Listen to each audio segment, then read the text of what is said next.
Sipag-sipagan ang inyong lola. Hello everybody! Welcome back to my channel, Up Down Mama channel. So, ang inyong taga-bukid nga amiga day naabot sa Libanon day ng mga limpyo. Bilang OFW, a day in my life as an OFW here in Lebanon, sumo na itong trabaho guys. Manglimpyo ta aning sliding door. Kay kadangag man natong dagway, sus pagsarado na ako guys. Kay naipit pa man akong kamot. Nung sago na akong gihunahuna, uy nga nung mga wala na ako nakuha akong kamot nga naipit man noon ako pag slide na ako sa door.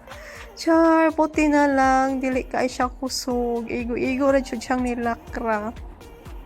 Muna'y pagkadangang guys, di ba? Oo nga di ay naipit ko kay nagmamadali ko kay naapag ko'y buhaton sa taas. So kinahanglan nato ning magmadalion kay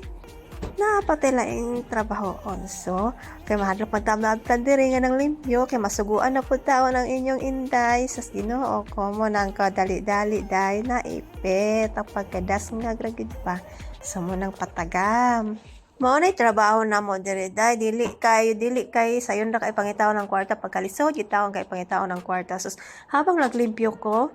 gahuna-huna gid ko nga sana puhon na ako'y mahimuang makakikuha ano kwarta kanang may business ka na ba bisag may ragon bahala na go bisag ginagmay basta na ara ka income buwan-buwan or daily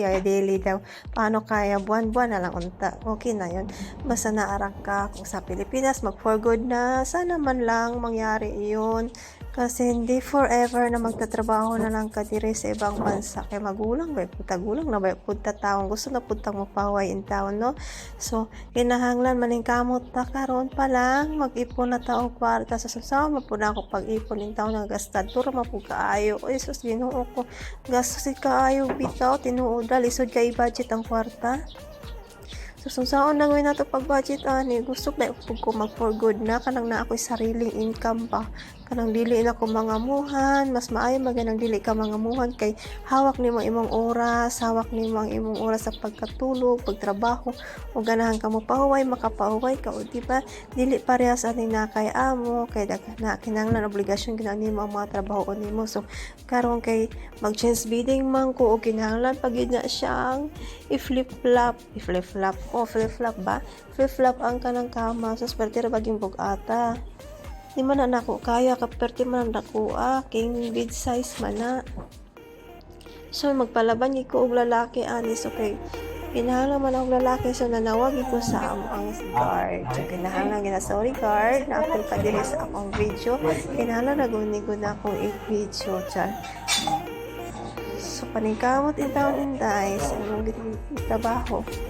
ang kaluoy gitawon tigitawon bugata muna gitawon kinahawaan ang pagkuan ora na gusto dito imong lubutan na dyan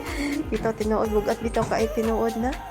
so nagmadali na kay ko ana guys kay unsa nang oras na apay trabaho sa kusina ay Ginoo ko saon na lang kunay trabaho sa OFW so kinahanglan manikamot na kita dili ta mag-ul manimbasog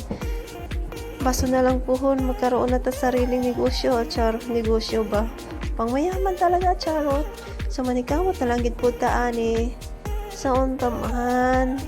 sana Lord, madinig mo naman yung mga panalangin ko na mag-boom naman tong YouTube channel ko para magkaroon naman at ma-monetize naman tong channel ko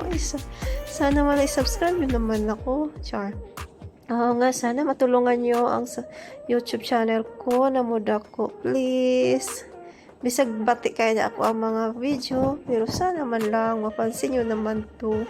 parang awa yun na charot nagmamakaawa talaga no talaga oo naman syempre kailangan ko lang din i-filming tong akong trabaho diri kay dili ta forever ani nga lugar so naagit time nga mapahawa na pud ta ani ug manamilit ani lugar kay dili man ni ato ang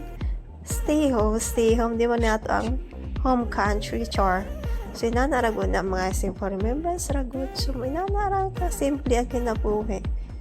i-filming na lang nato para pohon may tanaw-tanawon ta kung buhi pa ta kung mag senior citizen ta that's all for today's video thank you for watching bye bye please don't forget to subscribe comment share my channel